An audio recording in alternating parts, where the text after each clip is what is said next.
shadows of the past, as from a faded tapestry of time's procession, slow and vast, I step to bid you bear with me, the while your fancy I engage, to look upon another age.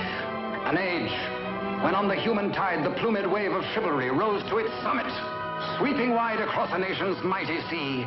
France never shone a brighter power than in this high, romantic hour.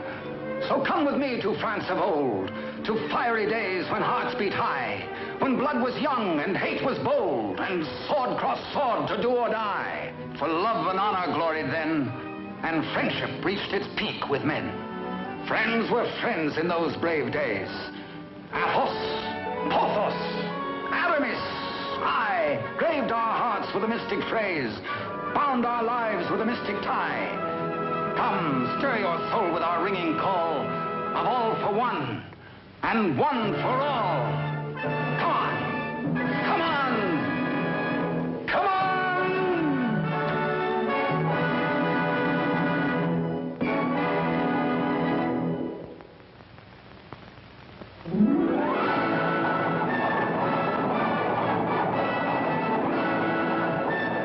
It is Paris on the 15th day of September in the year of our Lord 1638.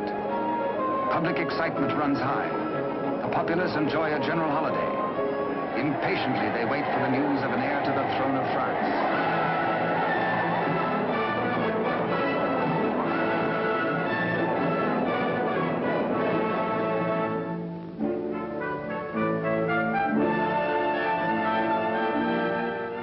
His Majesty Louis XIII, King of France. Maintaining his royal authority through the wits of others, he is himself weak and vain and lives in the oily smiles of a small circle of favorites. But the court is alive with intrigue. There are parties within parties, conspiracies beyond conspiracies, plots and counterplots.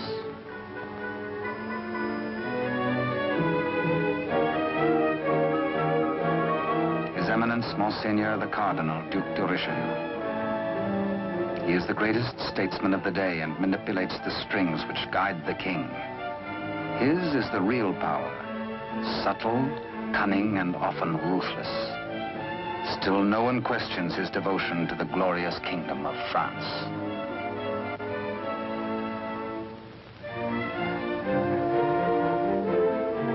On this auspicious morning, the king pays a state visit to his queen.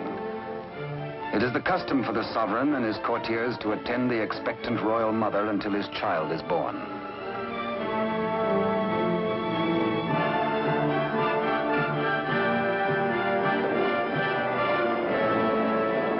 D'Artagnan, of the King's Musketeers.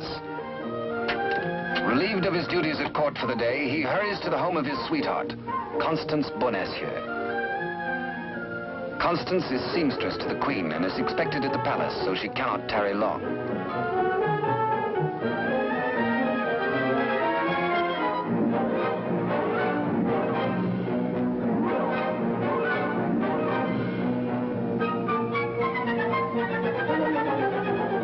Even the most eager lover, by error, can sometimes kiss a miss, or miss a kiss.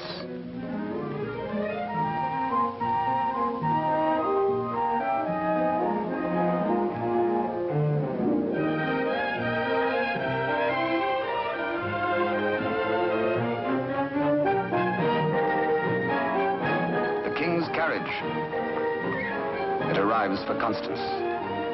She carries an infant's layette in a crocheted basket for the Queen. One kiss, one caress.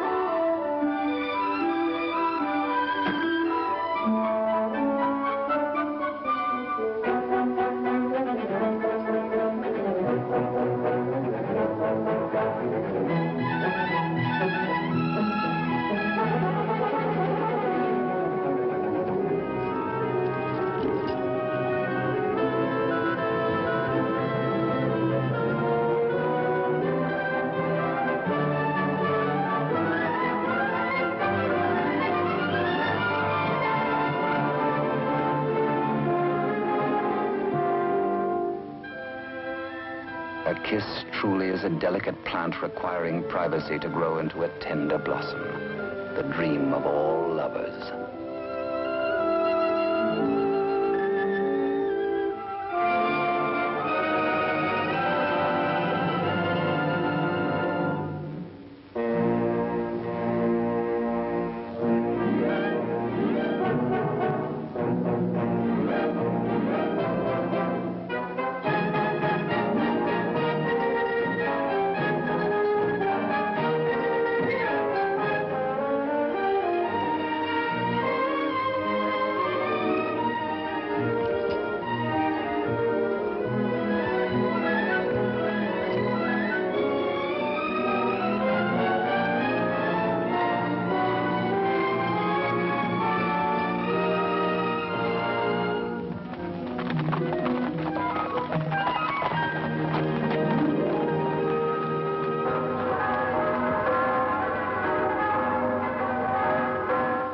The Cathedral of Notre Dame remind D'Artagnan of his friend and fellow musketeer, Aramis. He might be in danger. Aramis had threatened to continue his flirtations with the pretty owner of a roving, provocative eye, who unfortunately is married to an officer in the Cardinal's Guards. The guardsman naturally resents these attentions from this musketeer, but is restrained. Has not the Cardinal forbidden these duels with the King's Musketeers? Hola! The famous battle cry of the Musketeers. Instant help comes from the most fearsome steel in the kingdom. Huge Porthos, brave, strong, a King's Musketeer. And Musketeer Athos, gentle Athos, yet a deadly swordsman is able to kill with his left hand as with the right.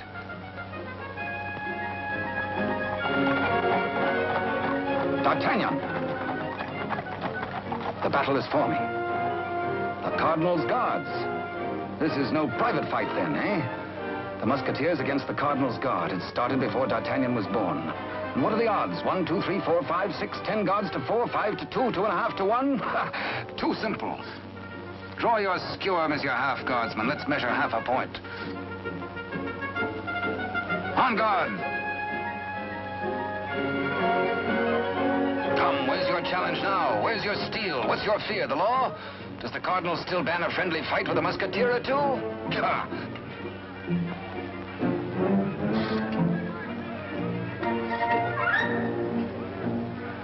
Porthos, as always, is thirsty.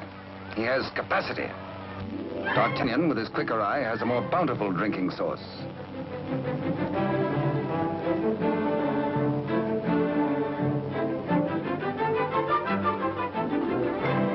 Porthos can put out a hand and pick up the pot he's slavers for. Why waste energy walking? Come, driver, come inside with us.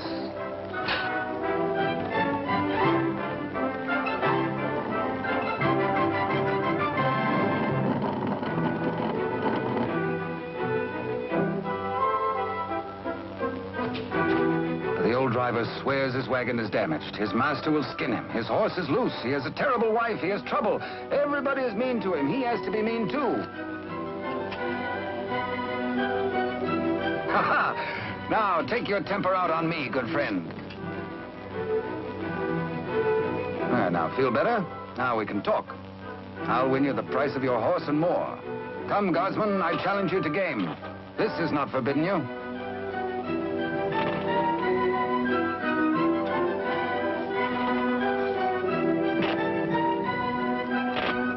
Dice are kind. Here's 20 times your price.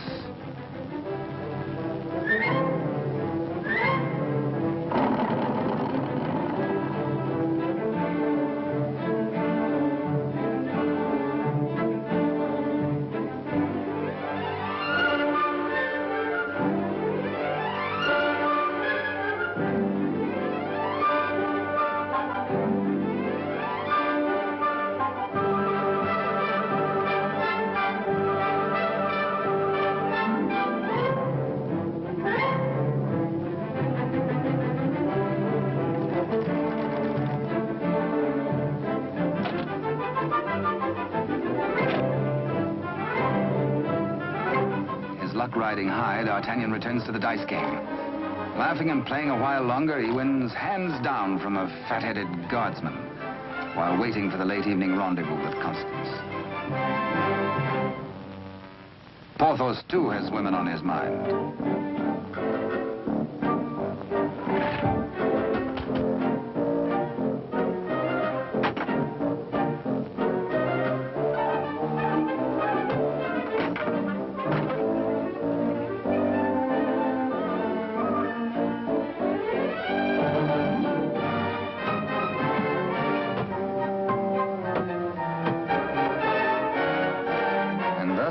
The only battle the Musketeers ever lost in fair fight. Of course, it has to be with a fair six.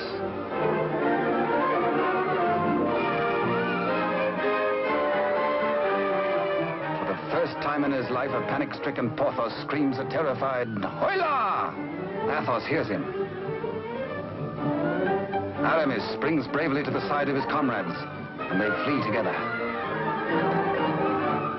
But D'Artagnan hears only the pounding of a lover's heart. As the flood of battle at last sweeps close to him, he leaps to meet the foe and draws his swords. He will fight. Yes? No. Yes. No, he won't. Here, indeed, discretion is the better part of valor. Caught between the she-devils and the deep blue sea, they choose the water.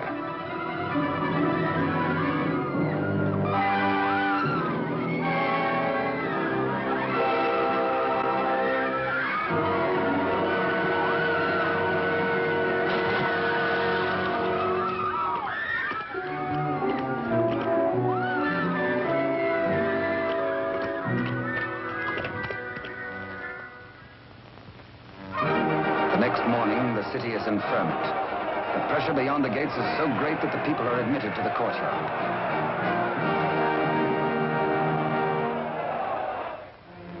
Adjoining the Queen's apartment, Constance prepares the layette.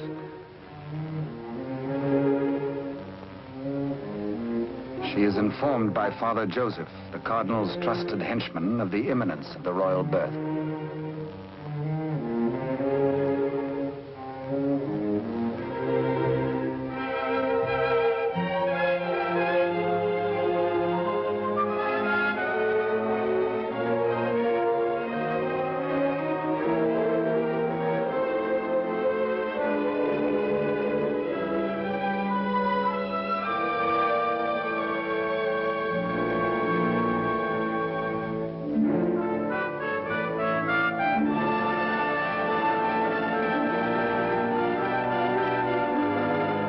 And so a prince is born to France, one day to become Louis XIV.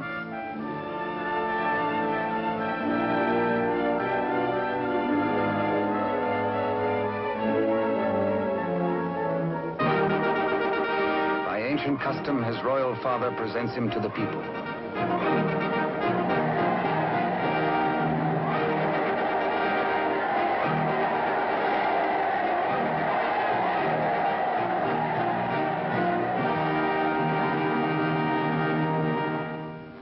But in the Queen's bedroom, another cry is heard.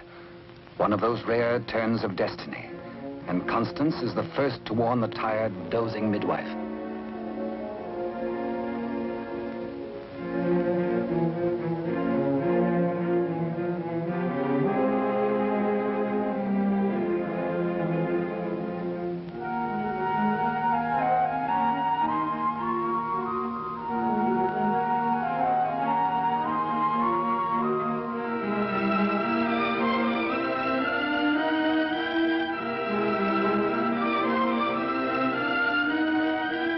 Father Joseph grasps the vast consequences of this extraordinary event. This news must be conveyed discreetly to Cardinal Richelieu before it gets abroad. He writes a message inside the wrapper of some medicine. He intends it for the Cardinal's eyes alone.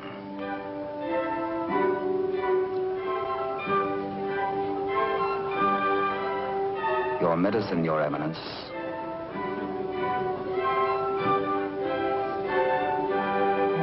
Duke De Rochefort, conniving head of the most powerful faction in court, working always in self-interest against the king and cardinal, pretending loyalty to both.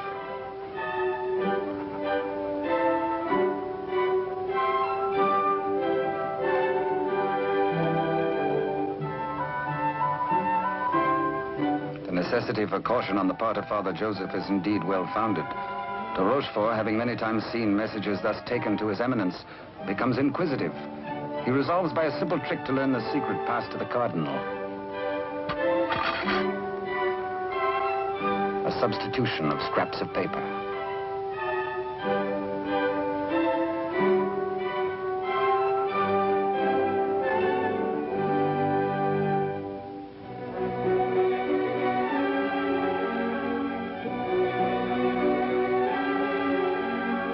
The Cardinal realizes that enemies of the regime can do irreparable damage. 2 heirs to the throne. 2 rival parties of courtiers, more quarrels, more bloodshed. Poor France, helpless, torn between 2 factions.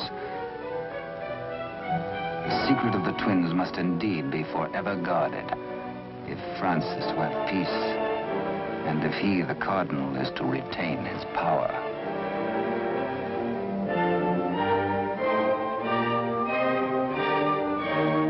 No pretender, this. A true prince. De Rochefort sees an opportunity. Father Joseph is instructed to prepare for a long voyage.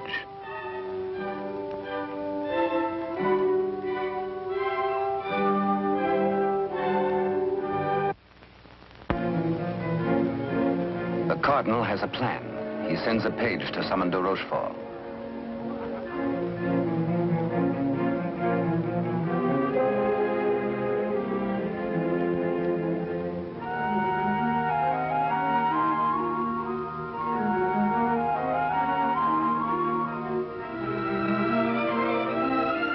Aware that Constance shares possession of a great secret, one so sacred it might well spell the future of France, the Cardinal charges her to keep her lips sealed.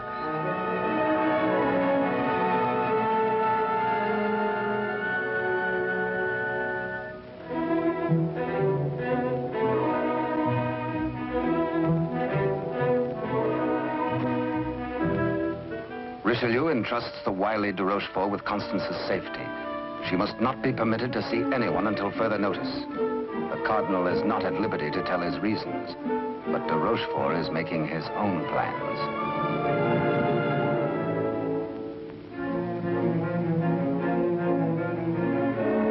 In accordance with the Cardinal's command, Father Joseph, accompanied by the midwife, secretly takes the twin away to the Spanish border.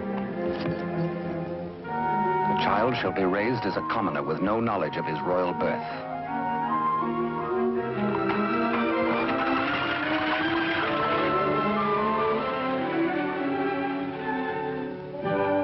Meanwhile, in the great ballroom, the king holds a reception in honor of his firstborn.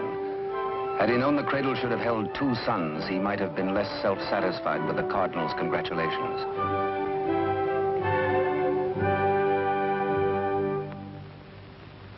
To the notorious Milady de Winter, De Rochefort comes to reveal this chance of fate.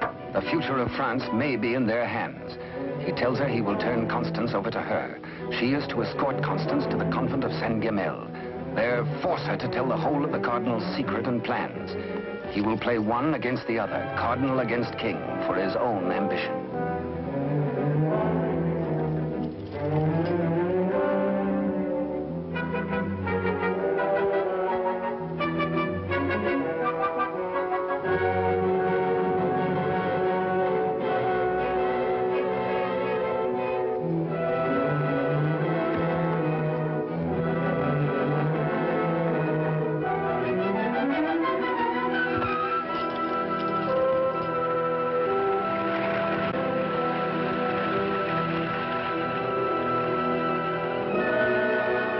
Constance to be...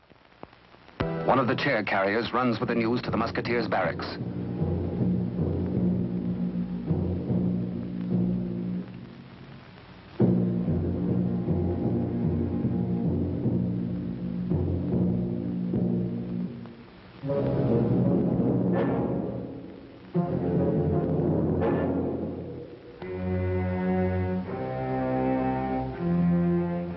D'Artagnan, wake up!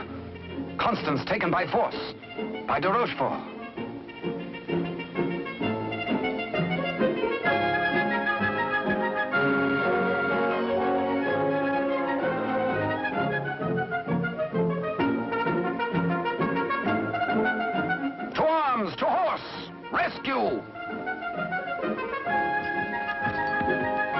All for one and one for all. And hang the tack.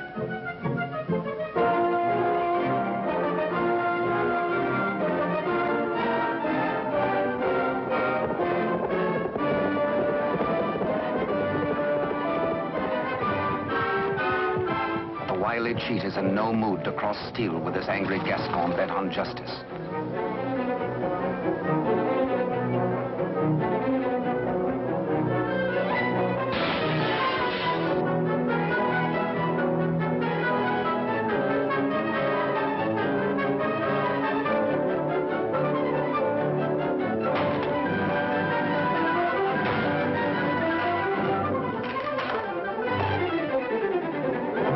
Thugs are powerless to help.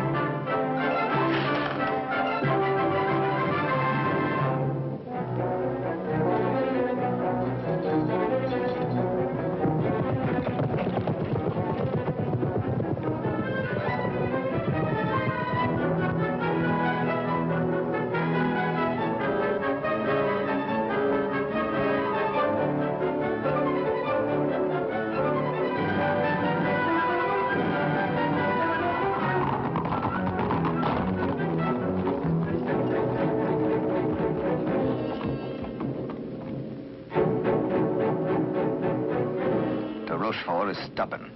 He will not talk. He has to be persuaded.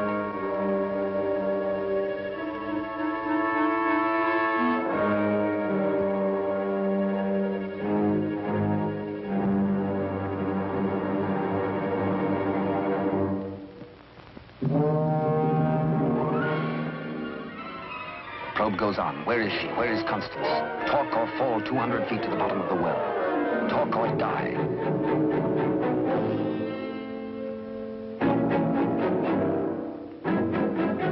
The Cardinal's guard look on, afraid to act. A strand at a time, steel cuts through hemp. 3 strands of it, and now but 2.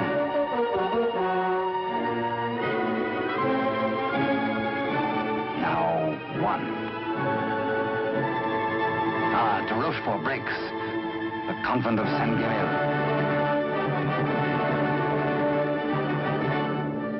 To the rescue!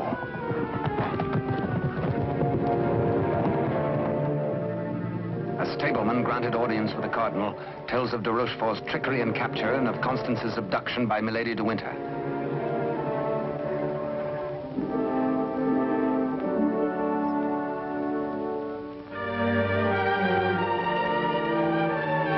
Cardinal Richelieu and his escort reached the well to confront the Duke.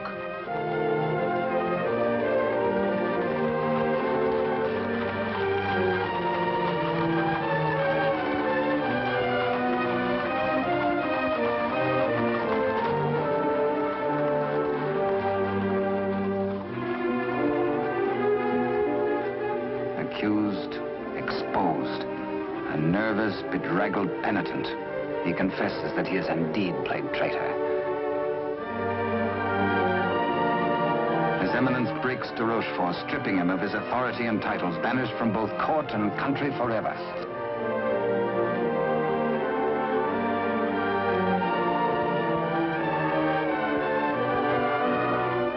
Fearing for the safety of Constance, the Cardinal speeds in pursuit of Milady de Winter.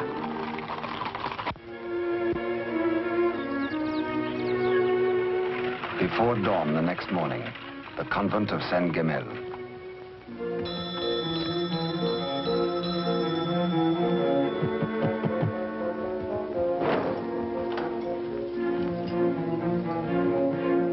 Milady de Winter assures the unsuspecting nuns her prisoner is an enemy of the state, to be confined to the convent on orders of the Cardinal.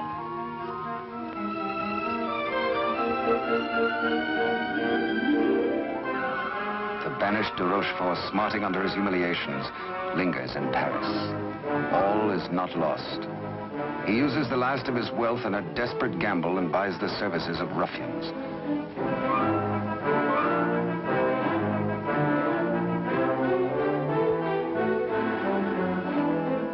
Pursue the Cardinal and assassinate him. Next, find D'Artagnan and his 3 musketeer friends and put them to the sword.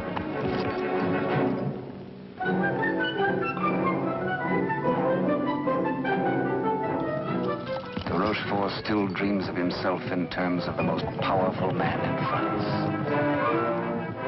The path to power is open if Milady de Winter secures the secret from Constance.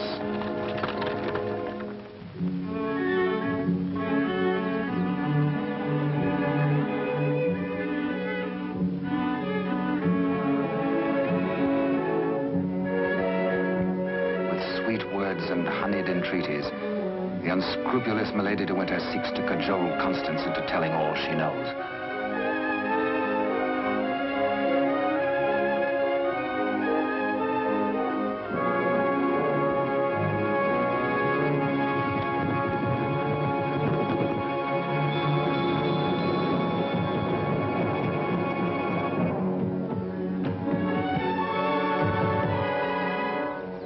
No, Constance Bonacieux is not here.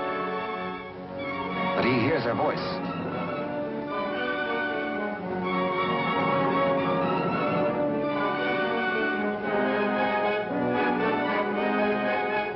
Hola!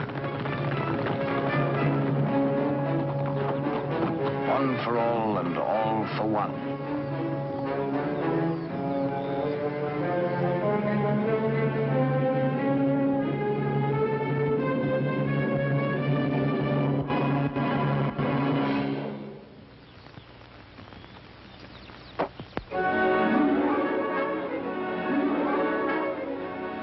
Mark of the public criminal, burnt by a branding iron into her flesh, a sign to all.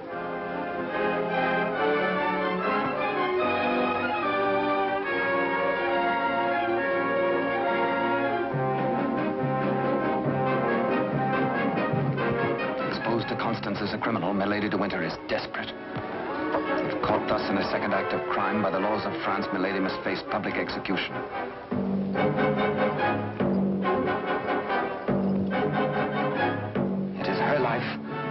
Or that of Constance.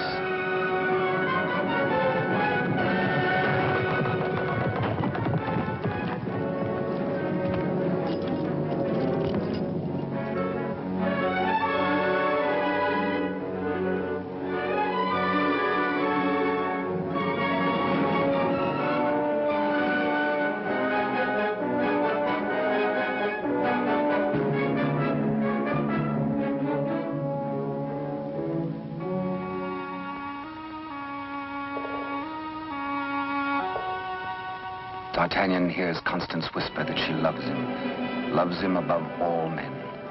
And then she murmurs 3 words, the other one, the other one.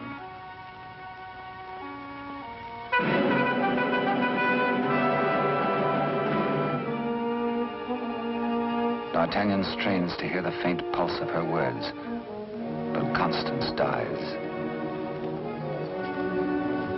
The Musketeers take Milady de Winter to her punishment.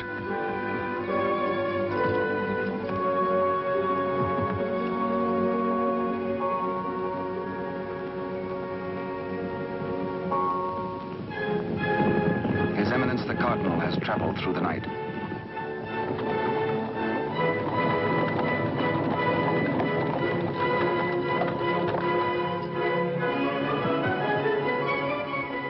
He hears the dreadful news from the Mother Superior. Constance is dead.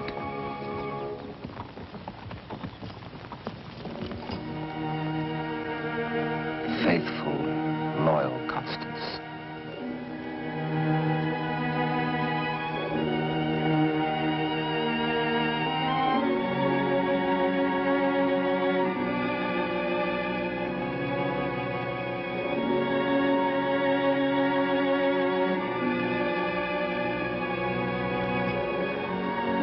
Arrest the murderess, Milady de Winter, and all in concert with her.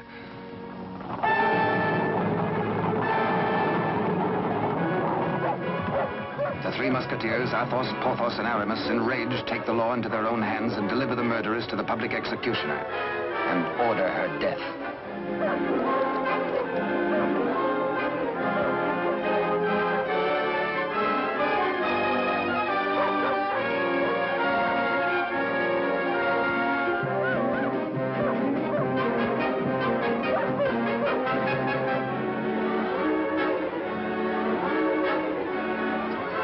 Then De Rochefort's cutthroats close in on the Cardinal's troop.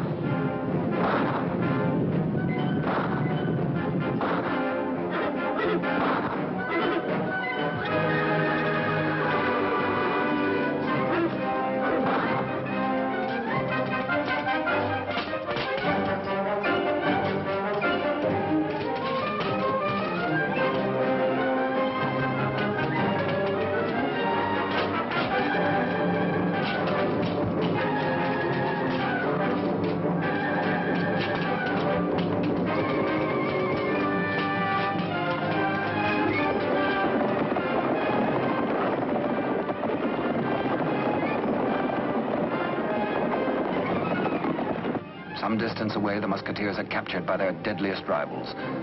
The Cardinal's guard formally arrest the musketeers for continuing to take the law into their own hands. Disarmed, the musketeers are set against the wall for execution.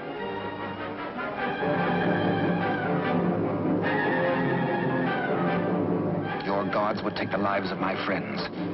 Single-handed, they shall have revenge. The Cardinal asks a moment to ponder.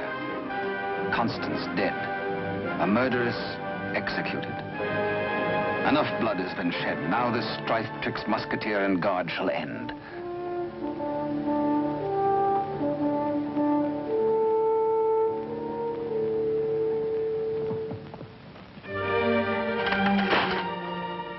D'Artagnan's plea saves his friends, but there's to be a harsh penalty.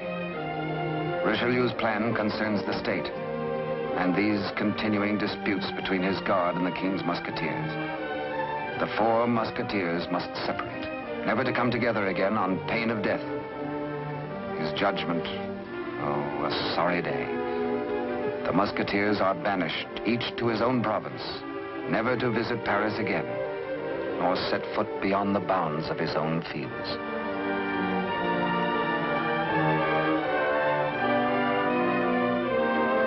As for you, D'Artagnan, a splendid soldier, reliable, devoted too.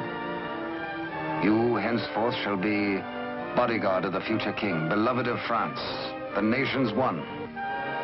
At one fell swoop, all strife is done. The musketeers prepare for their banishment. Godspeed, farewell.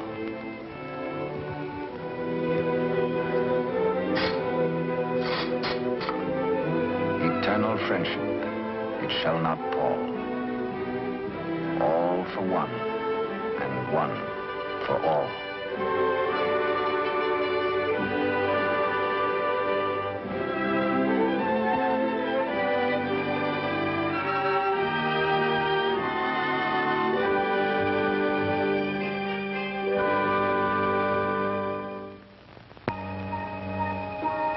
"5 years have passed.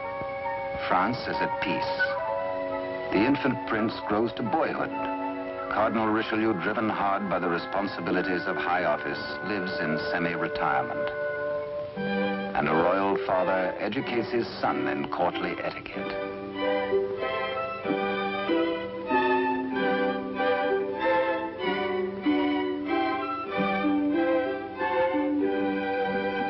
In failing health, His Eminence lives in hourly expectation of death, troubled by word that the second twin bears an identical likeness to the heir.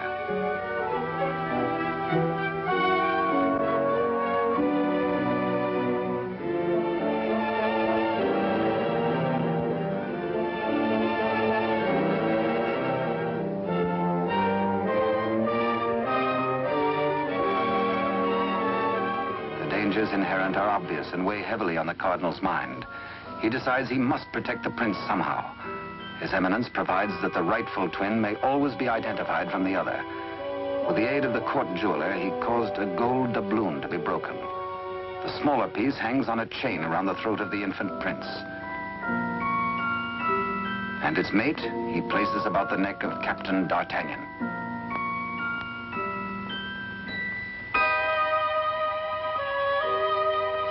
And so, by joining the pieces, the true heir to the throne of France and the prince's first guardian are known to one another for all time.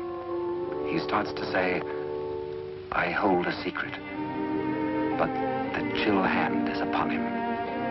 The life spring ebbs, and the great voice is silenced.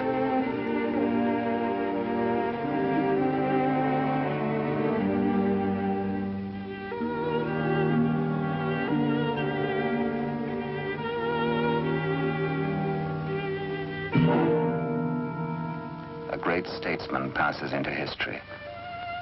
The church loses a noble servant, and the ship of state is without its pilot. What was this secret that Richelieu and Constance shared? The other one.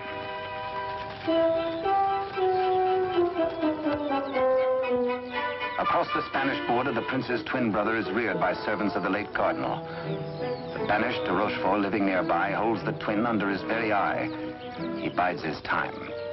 He has only to wait patiently for the proper day.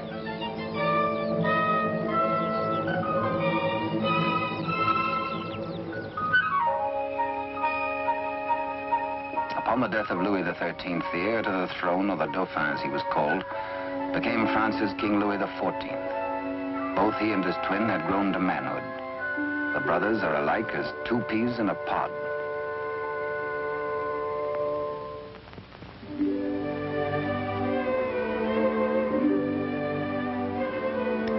Years have passed and more since Richelieu bent his iron will to break the bonds that held us four.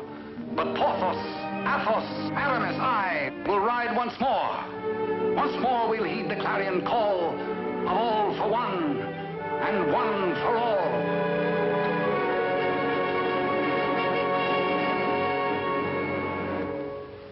During the years, de Rochefort's connivings have brought the exiled twin under his control. Secretly, they have returned to Paris.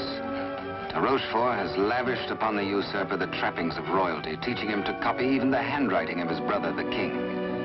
Yet the quality of the spirit so generous in the king is replaced in the brother by hatred and viciousness.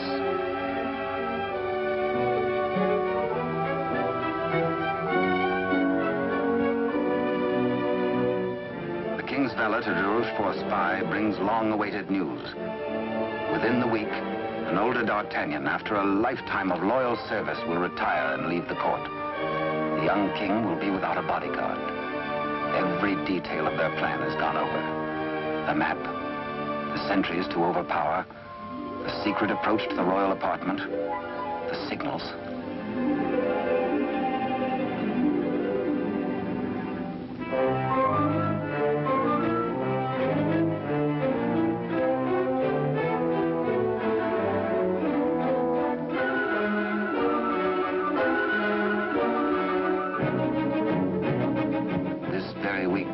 Tells the pretender, you will be His Majesty Louis XIV, King of France. Louis XIV, King of France, spends D'Artagnan's last day in fun and gaiety. The king has applied himself to an education in horsemanship, sportsmanship, and swordsmanship. No two men were ever closer, except they were father and son.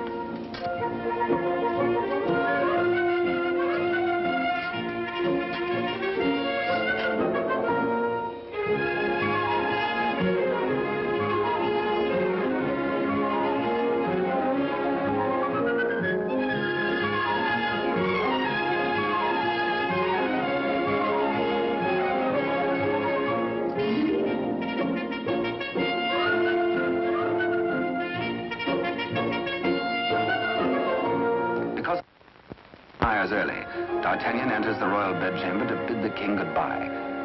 Tonight he feels happy. His service is done. His king is secure. The state is safe. But by some odd premonition, the coins are matched on this final night of parting.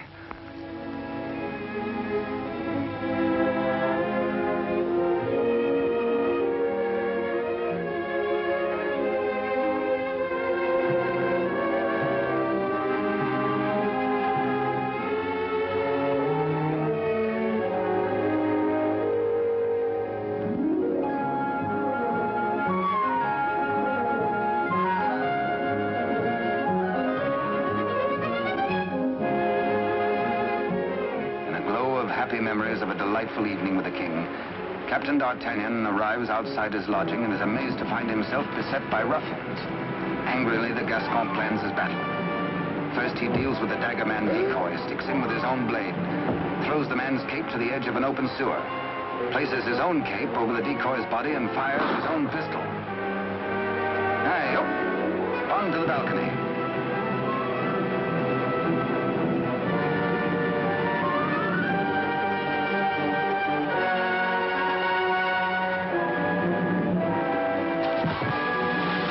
There, they believe, goes D'Artagnan.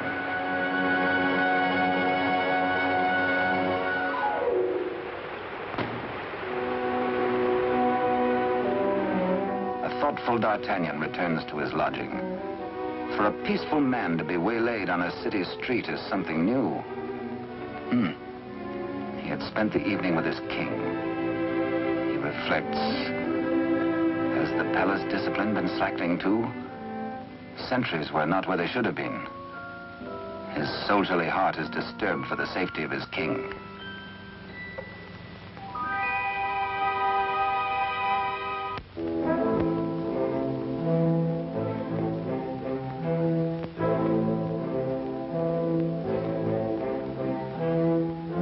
De Rochefort's plan is working without a hitch. Sentries at the outer gate have been overpowered. Entry is forced into the inner quadrangle. The palace is entered through a servant's postern leading to long-forgotten cellars. Success. No sound, no word, no warning.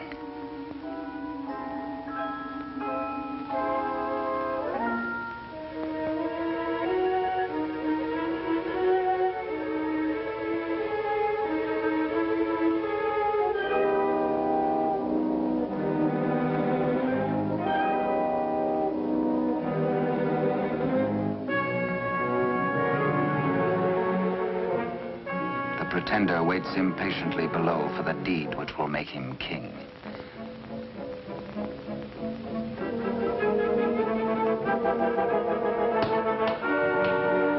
In the anteroom to the king's bedchamber, De Rochefort's maggot awaits his master's signal, ready for the final treachery.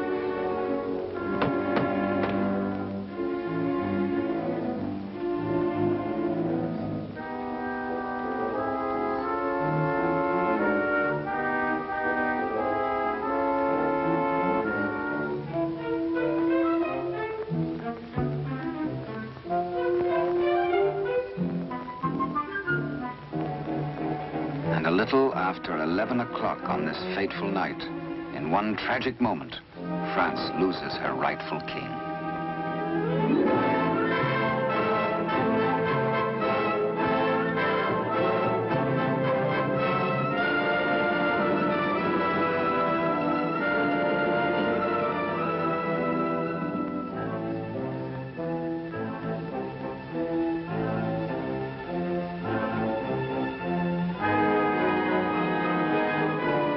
Bewildered, uncertain if he dreams or not, King Louis XIV, surrounded by strangers, looks unbelievingly at a venomously mirrored likeness of himself. The usurper watches his royal brother with a lifetime of hate. De Rochefort's plans have been cleverly checked and double-checked. He means to hold the true king a prisoner as a threat over the head of the usurper should he rebel against his commands. At de Rochefort's order, his cohorts strip the king of his night attire and in exchange dress him in the usurper's clothes.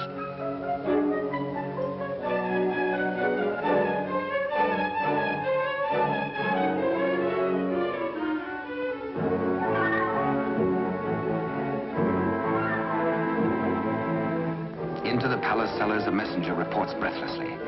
D'Artagnan is dead. His body thrown in the river. Complete triumph at last.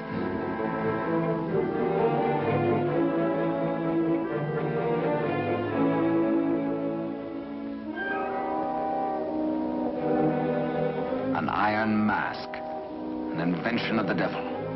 An iron mask, a prison within a prison, is placed over the head of the rightful King Louis XIV and locked at the neck, his countenance concealed from all men.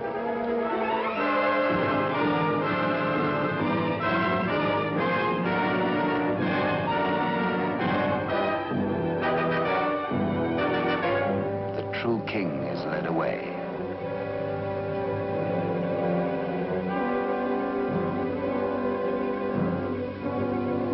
In the quiet of the royal apartments, the true king's bed is occupied by the usurper.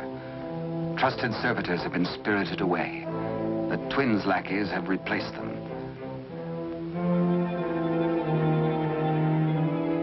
De Rochefort's plan is complete. Poor France. Ruled by a youth driven near to lunacy by a solitary childhood, by de Rochefort's lies, by his own poisoned dreams. Truly a madman.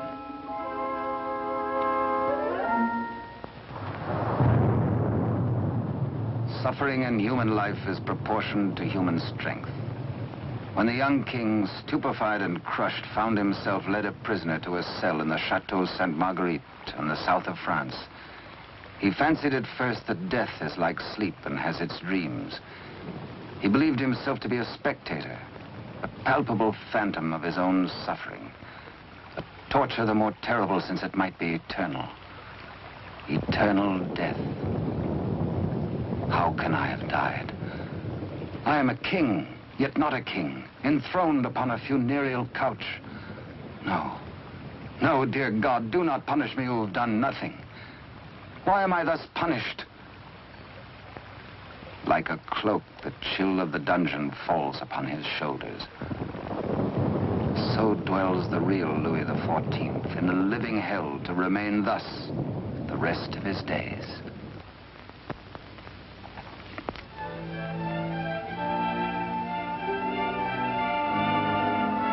The Queen Mother, always restricted, prevented from seeing her son, determines finally to pay him a visit.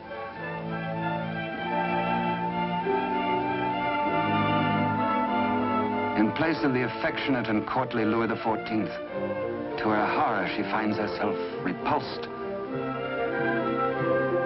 Doubts, again doubts. What strange malady besets my son? She thinks again of the other one. De Rochefort hurries to the king's apartment, fearful that a mother's heart has sensed the truth. In pretense of humility, he asks the Queen Mother to leave affairs of state.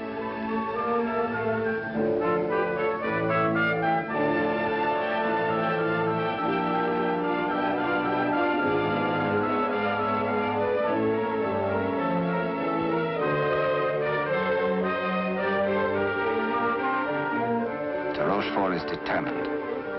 This shall not happen again, and whispers death.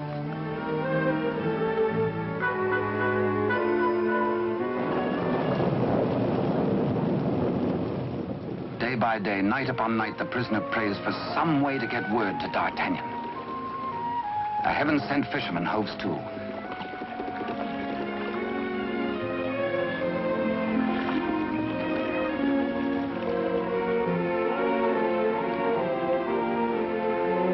He finishes scratching a message into pewter, and as all good prayers must be, his prayer is answered.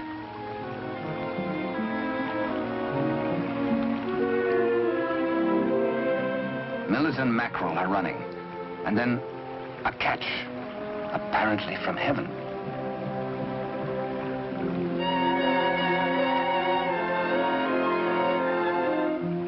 The fisherman reads the name of D'Artagnan, the idol of the nation. A written word, a beloved name, an urgent message. He, a patriot, needs no urging.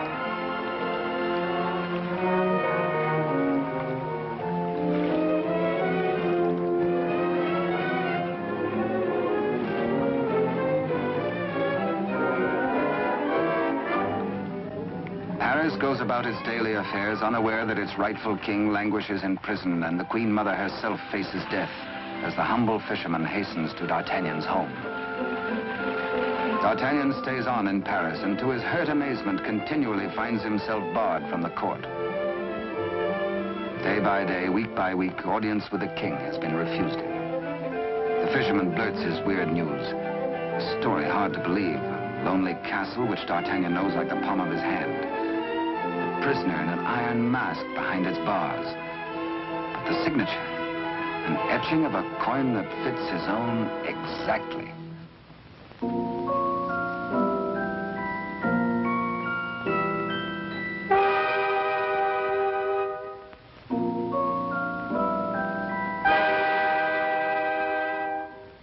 Come, friend, eat and drink. There is business at last for me at the palace.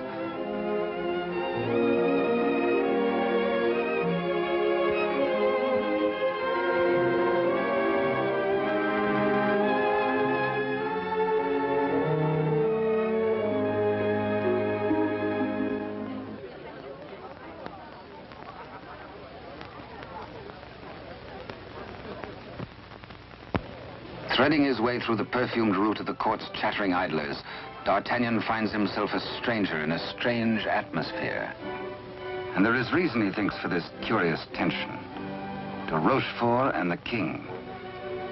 This cannot be the boy I helped nurture into manhood. This is not the face of my king. Those are not his hands that risked neither parried steel nor engaged a point. What's been happening at court? De Rochefort's back in favor, a disgraced exile once more sporting about the throne room in the king's presence. D'Artagnan is amazed and shocked. But a further shock is in store. A chain and coin is passed to De Rochefort. If he can believe his eyes, in all the years he served the king, they never left his royal person. He overhears a snatch of conversation. The other one. And suddenly he hears the dying voice of Constance. The other one. The other one.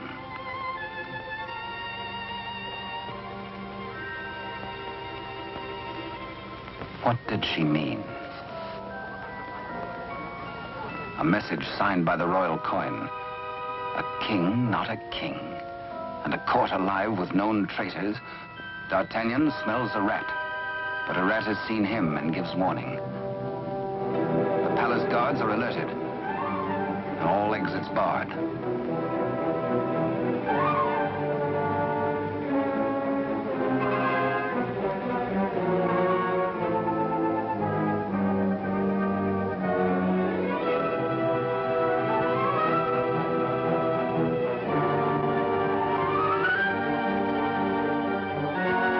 Little do they reckon with a resourceful old musketeer.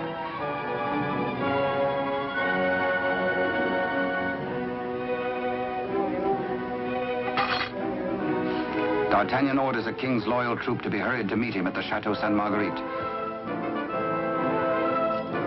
Couriers are to be dispatched to his old friends, the three musketeers, Athos, Porthos, and Aramis. To arms, musketeers! Your king has need of you. One for all, and all for one. The jig is up. D'Artagnan lives and knows. His pewter plate. Perhaps even now he has reached the prison gate.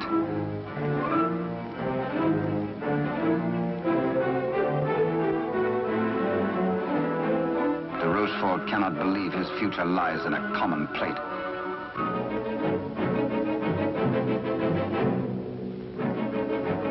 Quickly, he resolves to end all doubts. He decides to ride at the head of his troops to prevent any attempt to free the king.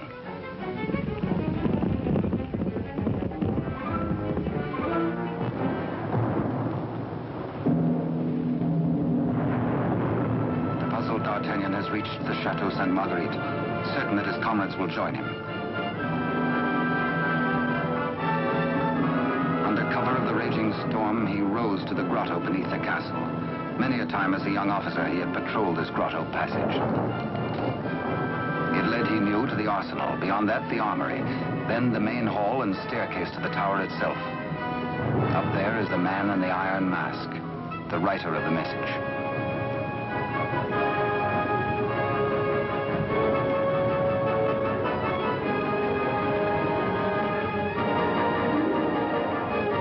To his astonishment, D'Artagnan finds the entrance to the arsenal is newly walled.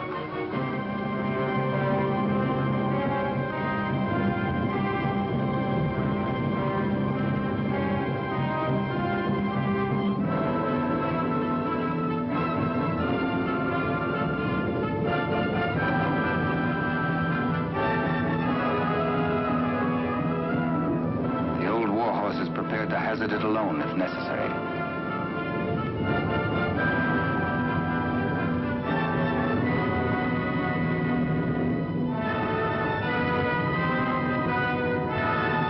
The fisherman returns to the opposite bank to await the arrival of help.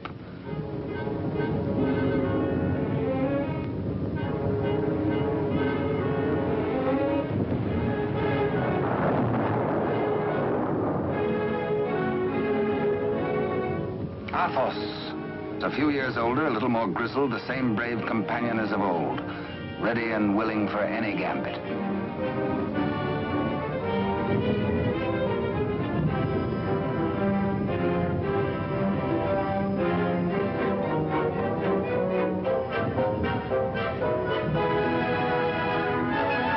And now Aramis.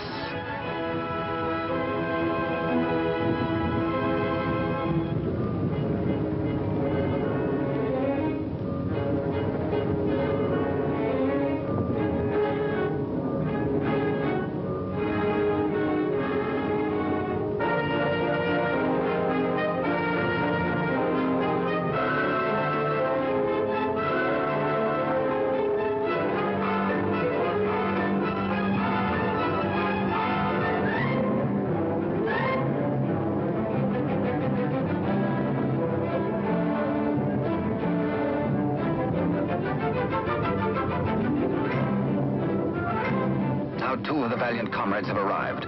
No time to wait for old Porthos, no time for explanations. There's a job to be done. Forward!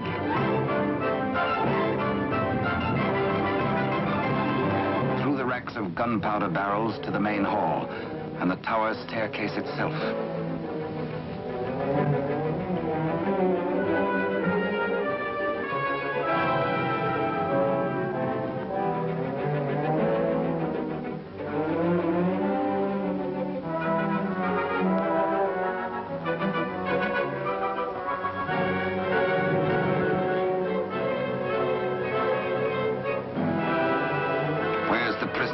Before your gullet tastes this edge, you bloated villain.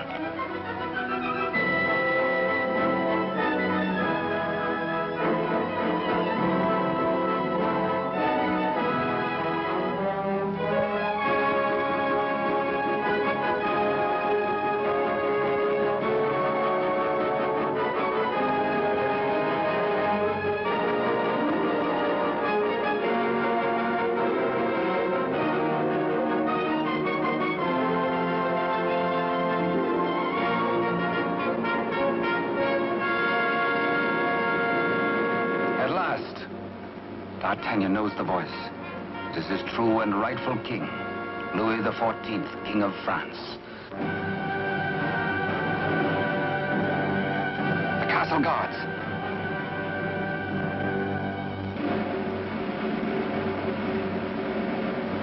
The challenge is met. Hola! The musketeers fight together again.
eager on that account, and thirsty as much for the sight of his companions as for a little drop of blood.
All for one and one for all.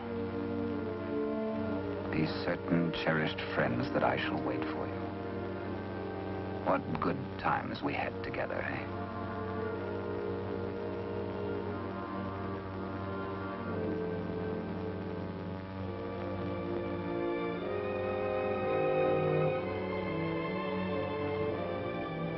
Good Porthos, farewell.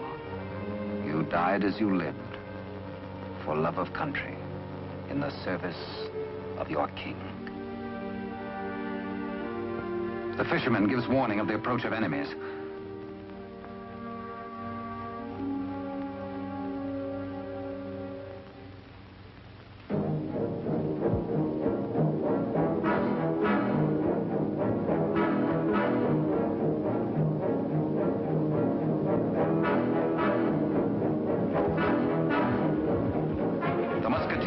The king and gallop off to Paris. De Rochefort rides hard in a last effort to keep his house from crumbling.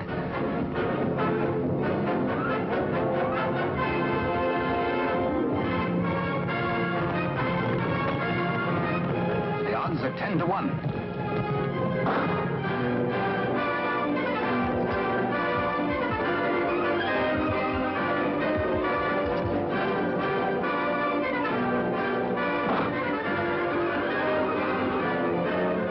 Your Majesty. On to Paris.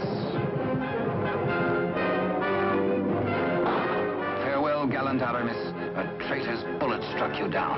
Meanwhile, Athos crosses swords with De Rochefort.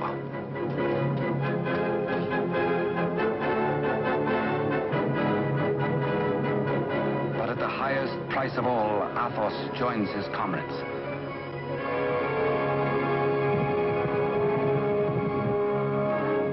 Without knowing his own peril, the half-wit, half-king entertains his royal mother at a palace luncheon.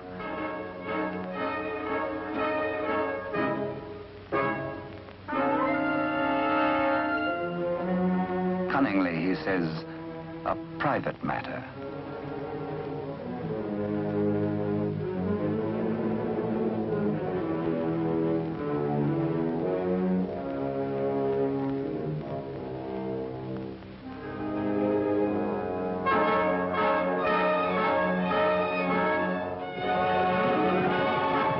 Troops from the palace, friends or foe?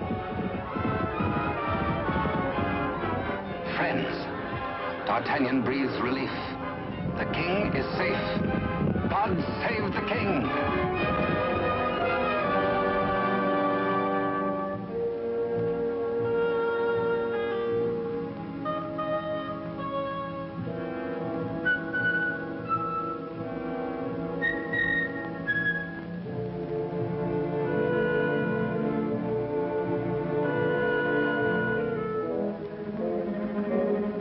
The Queen Mother suspects this attempt on her life.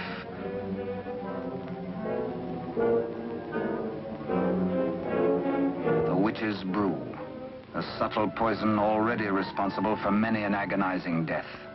Raise your glass, madam. Drink to your king, to your country and its illustrious people. Come, I give you France. Dare she refuse? It is the edict of her son, the king.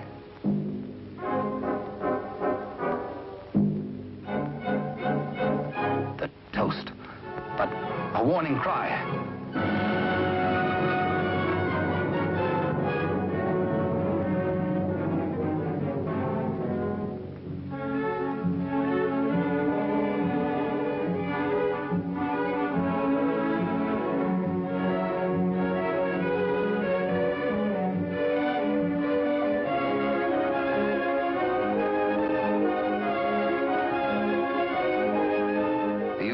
Finally gets his rightful crown. De Rochefort's own damnable invention, the Iron Mask, his to the end of his days.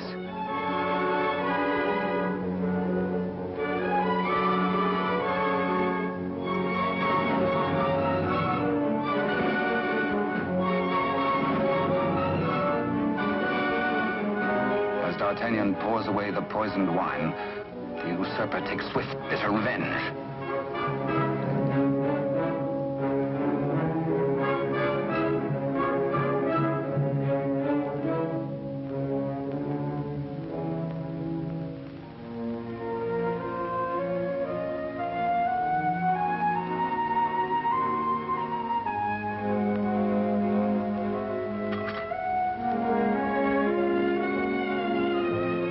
D'Artagnan knows himself mortally wounded, but allows no sign to mar the happiness of his king.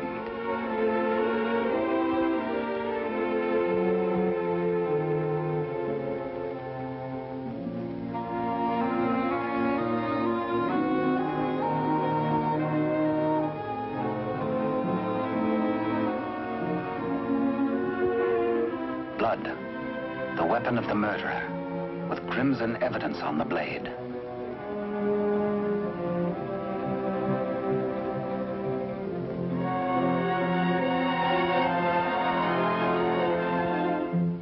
Grateful Louis looks for Captain D'Artagnan to honor him with the baton of a Marshal of France. But where is the Musketeer?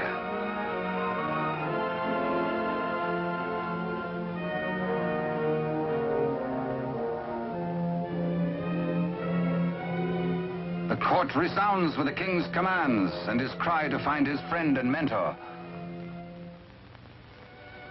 What a man may think when he knows of the approach of death is secret between himself and his maker. Perhaps the gallant Musketeer thinks most of his lost love, Constance, and of all the tender, lonely years kept warm by her memory. He dies in hope of faith that she might welcome him, that once again they might be one. How can they die, these bright ones? How may such energy, once released, be prisoned by earth or stone or grave? We die as we lived, say they, with life. And with life, how can there be death? Only remember us. Only open a little book and we shall always be with you. To ride a fine horse, or to cross a sharp blade, or carouse with a barrel, or dally with a maid. Come one, come all.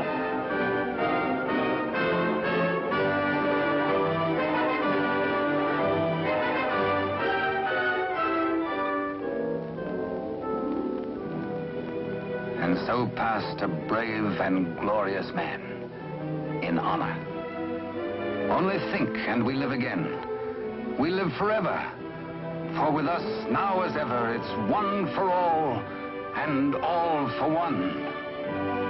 And thus it was in France of old, in fiery days when hearts beat high, when blood was young and hate was bold, and sword crossed sword to do or die. For love and honor gloried then, when life was life, and men were men.